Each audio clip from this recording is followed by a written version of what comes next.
year was 2027. Advances in biotechnology were helping people improve their physical and mental abilities to an amazing degree. Provided, of course, they had enough money. A new breed of people was emerging, half human, half machine. And in Detroit, at least, not everyone was happy to see it. I'd just landed a job as head of security at Sarif Industries, a cutting-edge biotech firm. David Sarif himself handpicked me for the job, said he needed me to keep his people safe. My ex, Megan Reed, was one of them. Brilliant neuroscientist, Megan had found a way to make augmentation safe and affordable for everyone. All she had to do was present her research to Congress. But the night before her big meeting, my security measures failed. A team of Black Op mercenaries stormed into Sarif headquarters, massacring everyone in sight. 3 of the mercs were heavily augmented walking tanks. Their mission? Take out Megan and her team. I tried to stop them, but their leader tossed me through a plate glass wall. Last thing I heard as his bullets slammed into my brain was Megan's dying scream. I should have died with her. Only I didn't. High-end military-grade enhancements saved my life. The best augmentation Sarif's money could buy. It took me half a year to get a feel for them. Should have taken longer. But 6 months into my recovery, Sarif Industries was attacked again. This time, by a radical group of pro-human purists. Violent, militant, and fanatically opposed to human augmentation. They claimed to be members of Humanity Front, a non-profit organization that wanted the UN to limit biotechnology research. The thugs broke into Sarif's factory and found machinists working overtime on a top-secret military augment called the Typhoon. Sarif sent me to retrieve it, and when I did, I found one of the so-called purists next to it, wired with cerebral implants, trying to download its classified specs. Obviously, something more was going on. The Aug killed himself before I could question him. Sarif ordered me to dig deeper, so with the help of Frank Pritchard, Sarif's head of cybersecurity, I did. Turns out a second hacker had been controlling the Aug's actions from somewhere off-site. Pritchard and I tracked his signal to a secret FEMA internment camp in Detroit. The Black Op mercenaries were there. The same mercs who'd left me for dead 6 months before. Figured they'd try again when they saw me. It wasn't so easy for them this time. I took out the tank named Barrett, even got him to give me a new lead. A penthouse apartment in China. Of course, we both knew it would be a trap in the end.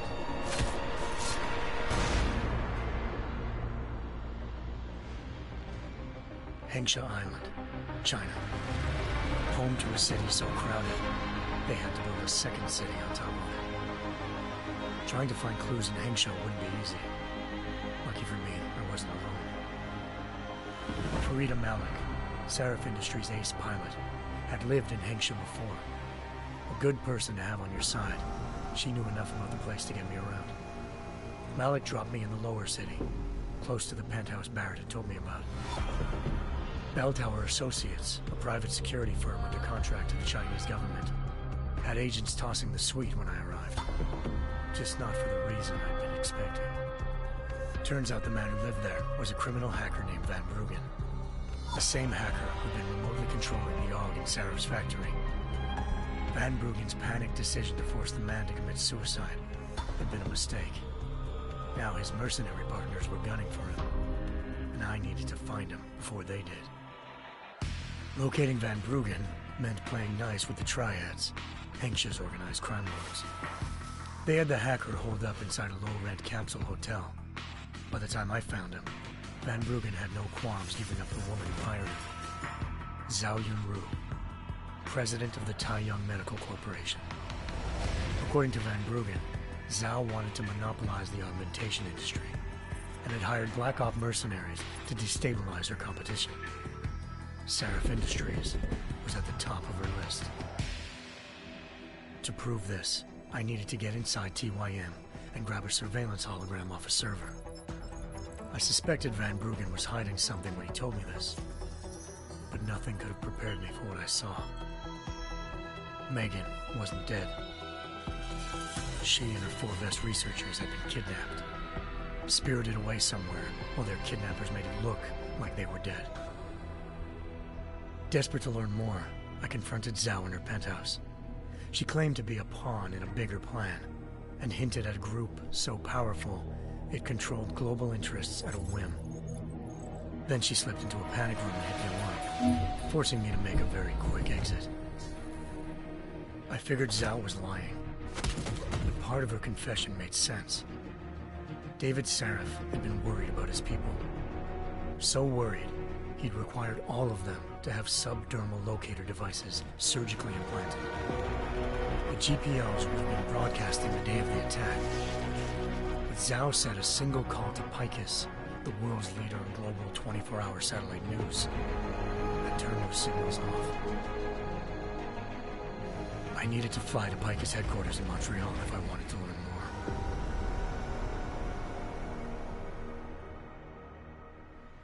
Eliza Cassan, Picus Communications' First Lady of News. Malik thought I was reaching when I told her Eliza was involved in this. The world's most famous news anchor, working with a mercenary hit squad.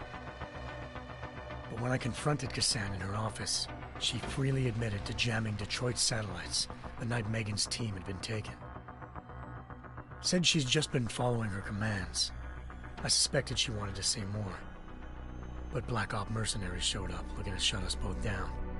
And just like that, the Eliza I'd been talking to disappeared. The Mercs were led by an augmented killer I'd crossed paths with twice before. Fedorova, a woman who'd made silence her best friend. She waited for me to track Eliza's transmission to a secret server room underneath the Picus complex, then jumped me from behind. A deadly fight ensued. I made sure she never moved silently again. With Fedorova down, and no one left to keep Eliza quiet, she reappeared. Turns out Picus's First Lady of News wasn't a lady at all. She was a sophisticated AI program, engineered to monitor data streams and control what people believed.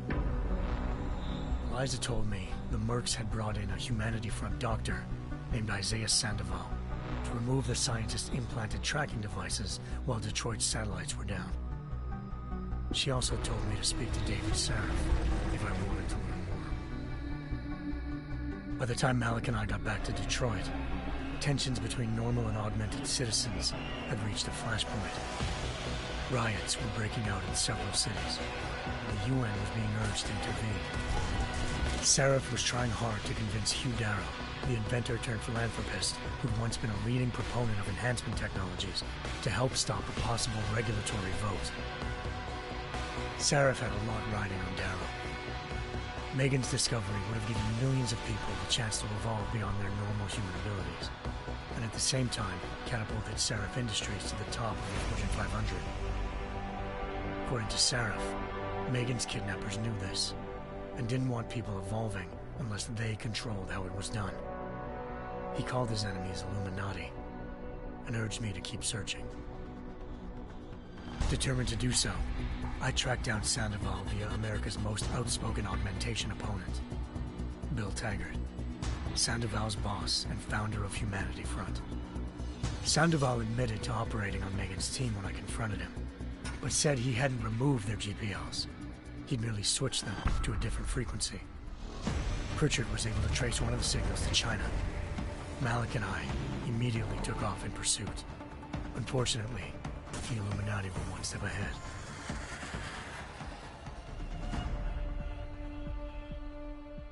Ambushed. Shot out of the sky by Bell Tower Associates, seconds after entering Hengsha's airspace. Malik's piloting skills saved me. After a tense and bitter struggle, I escaped into Lower Hengsha.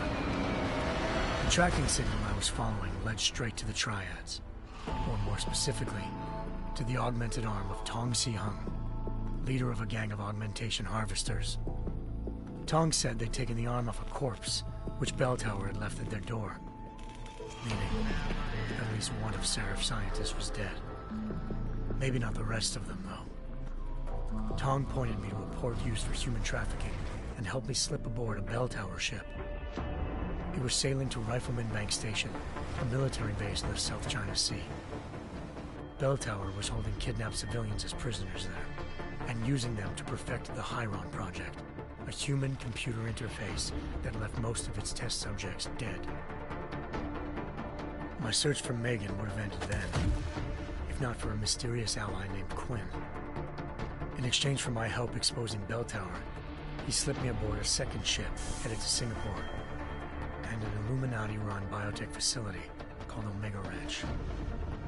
3 of Serif's scientists were there, forced by their captors to create a technology capable of remotely shutting down augmented abilities. Thanks to an emergency recall notice issued by the World Health Organization, millions of people all over the world already had the biochip installed. With the help of the scientists, I tracked Megan to a private section of the ranch. There, I ran into Yaron Namir, the walking tank who'd put a bullet in my brain the first time we met. He'd teamed up with Zhao and was hoping to catch me off guard. Their little ambush didn't work. I found Megan in a suite belonging to Hugh Darrow, the billionaire philanthropist who'd Serif had called on for help. Darrow had convinced her to go along with the biochip plan by promising to sabotage the tech. As she was explaining this, Darrow appeared in a global broadcast, telling the world that augmentations would be the death of mankind. Then he activated the biochips to prove his point. All over the world, augmented people flew into a killing frenzy. Darrow had betrayed everyone, and it was up to me to set things right. To do it, I had to reach Panchaea, a massive installation in the Arctic Ocean. As I raced through corridors built by an all-augmented workforce, I saw death and destruction firsthand. By the time I shut down Darrow's broadcast, I knew the damage he'd done. Still, humanity's future remained unclear. How would the world react to this sabotage? Would people ever regain their faith in augmentations again? What would be the Illuminati's next move? Only time will give us the answers.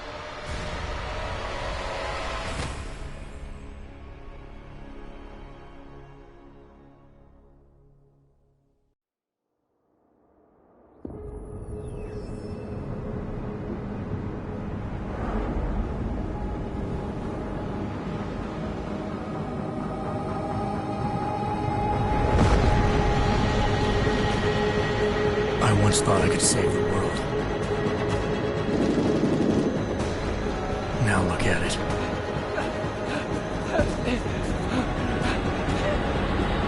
In yet another augmented terror attack, 251 passengers aboard Sister Airlines Flight 451 were killed when an augmented passenger broke into the plane's cockpit and ruthlessly butchered its flight crew.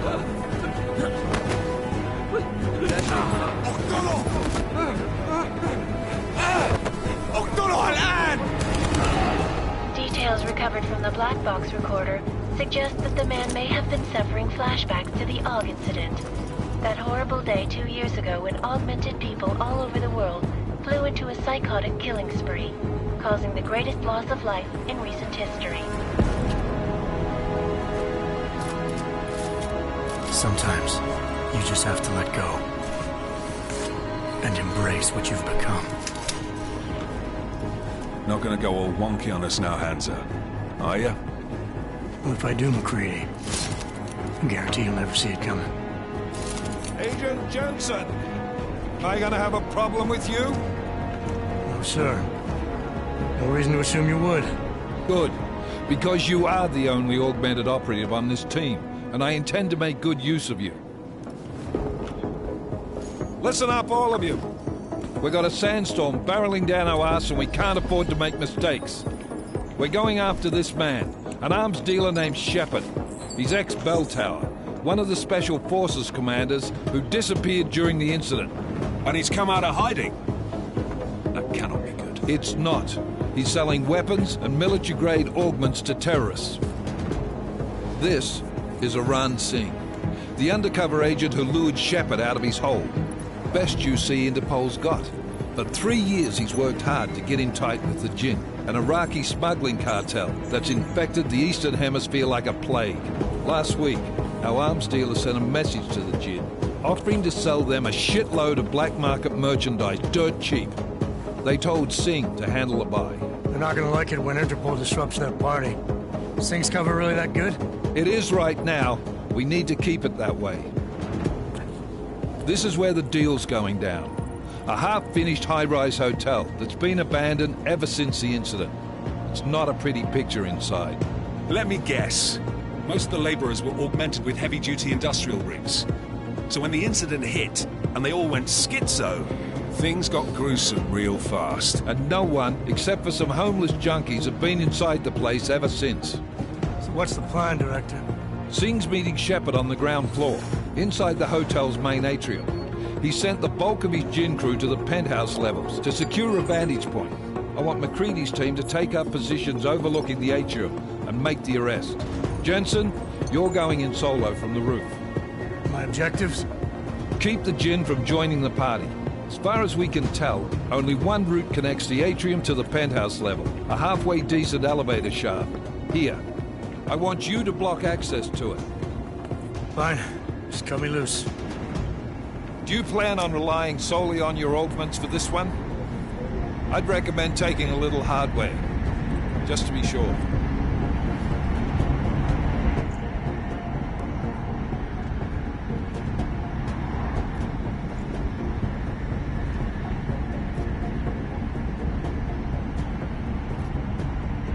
We've got a UC in there. Might be easier to maintain his cover if he's not the only one still breathing when this is done. Smart thinking. Yeah, but if anything does happen to him, you'll be telling his wife. After you get out of the hospital, of course. What about range? There's lots of wide spaces and high ceilings in there, but a number of tight and constrained rooms too. So it's a crapshoot, really.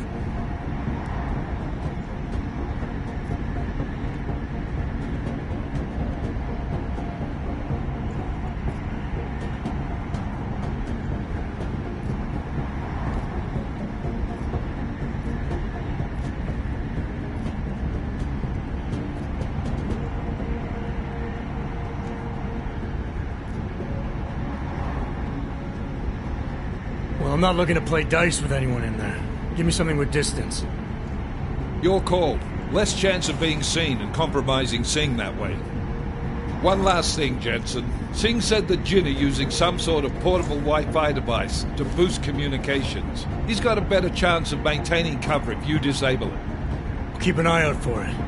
But aren't we on the clock here? You said there's a sandstorm moving in. There is, and we got the intel on this mission at the very last minute, so we're scrambling a little.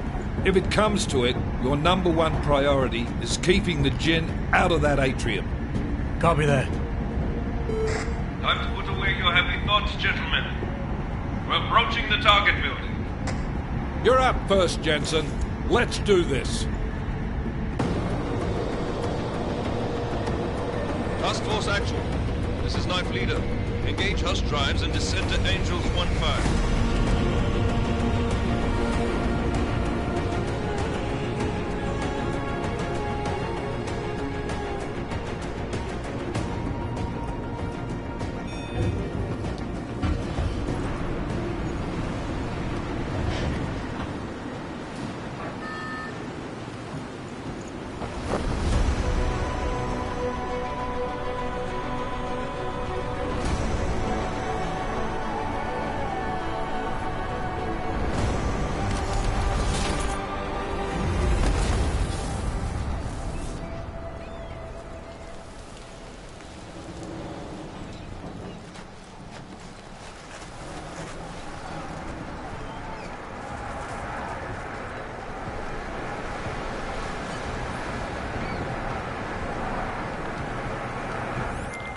Team leader, this is Jensen. I'm on the roof.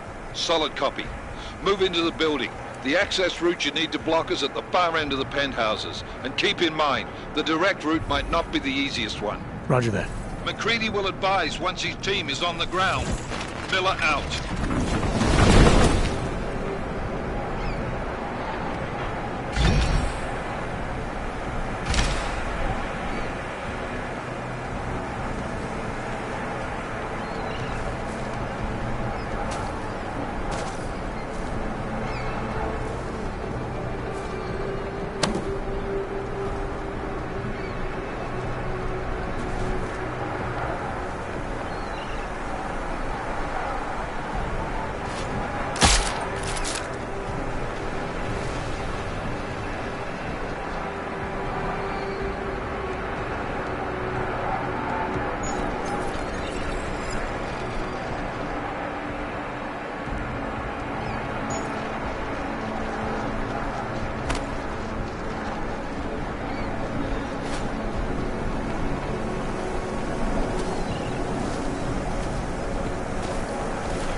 Jensen, we're moving through... Oh, fuck!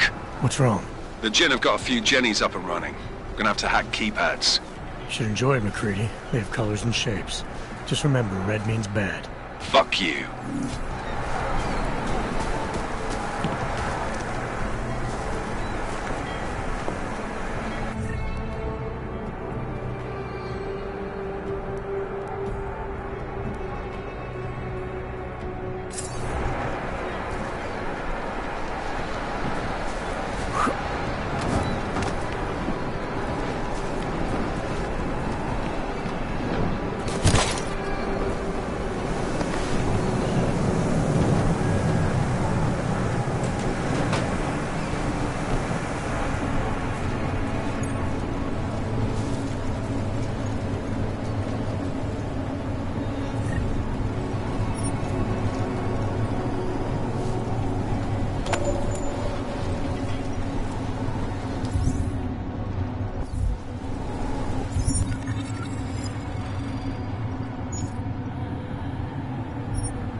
Trace program initiated.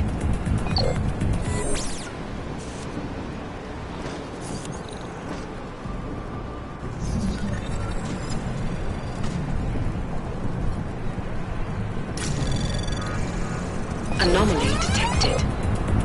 Trace program initiated.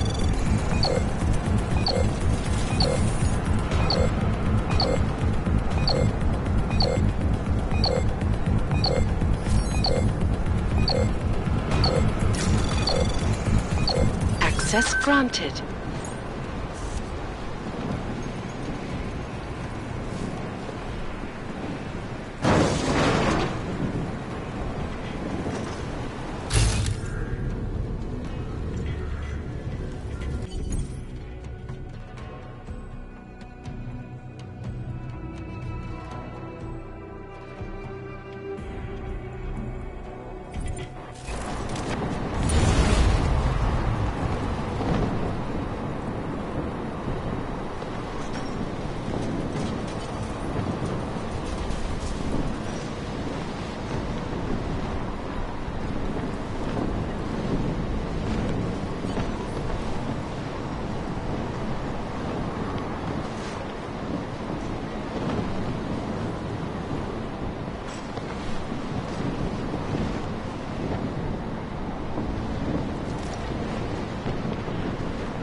غلط بالمكان هذا.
هذه الصفقة ونطلع منها.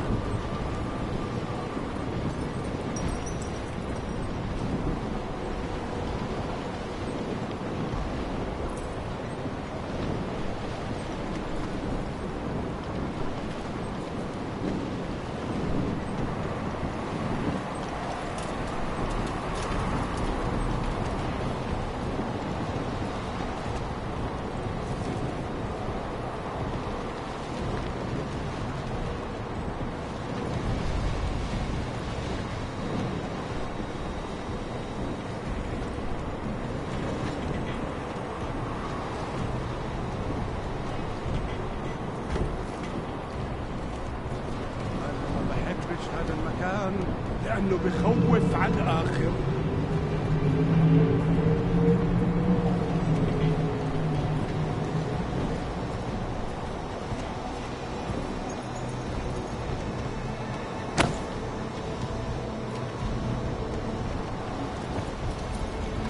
هذه الصفقة للأبد.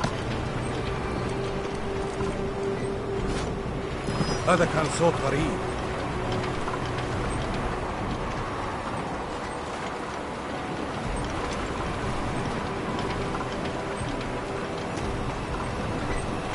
كل شيء تمام.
Anomaly detected.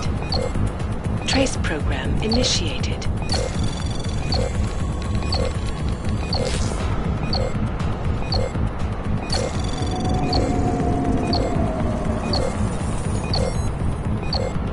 Access denied.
I think that was the last one. احنا ما بدنا احد تاني يحط هذه العملية في خطر قبل ما يصل تاجر الأسلحة. I'll do another sweep in the area, just to make sure. علمني إذا أي شيء تغير.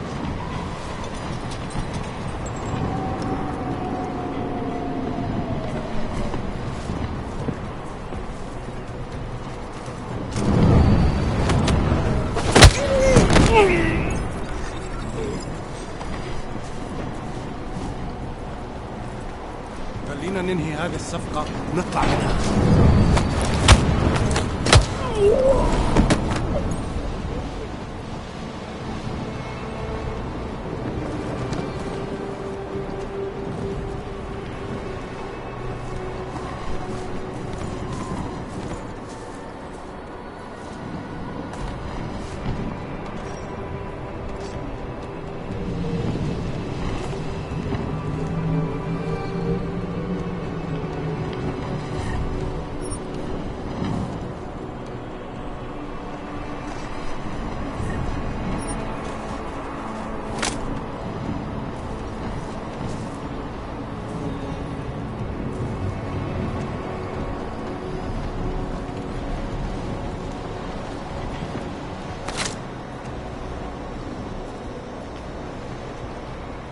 المنطقة آمنة.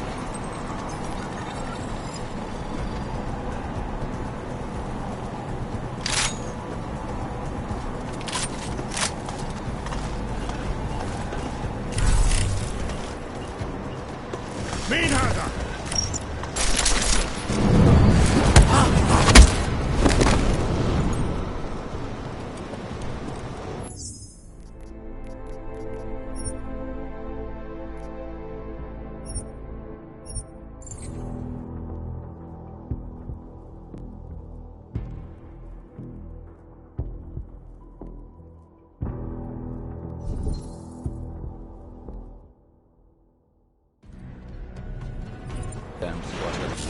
I think that's my last.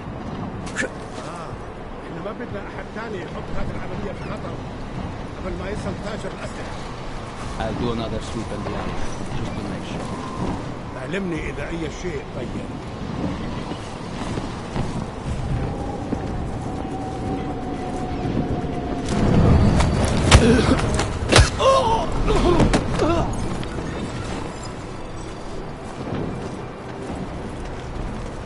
العاصفة راح تكون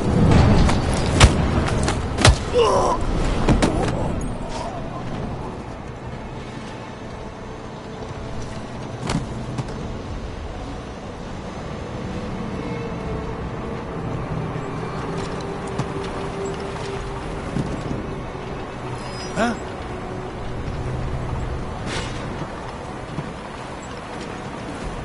ايش؟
initiated.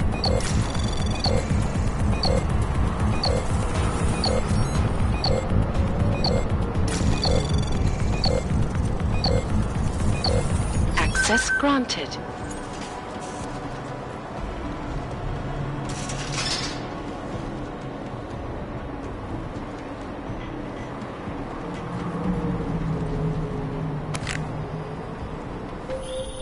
Jensen, Mac, listen up. Doppler shows that sandstorm's moving in fast. It's big, and it's gonna hit us hard. God, I hate the fucking desert. Confirm visual? I can. Time is not on our side. Copy that. Solid copy.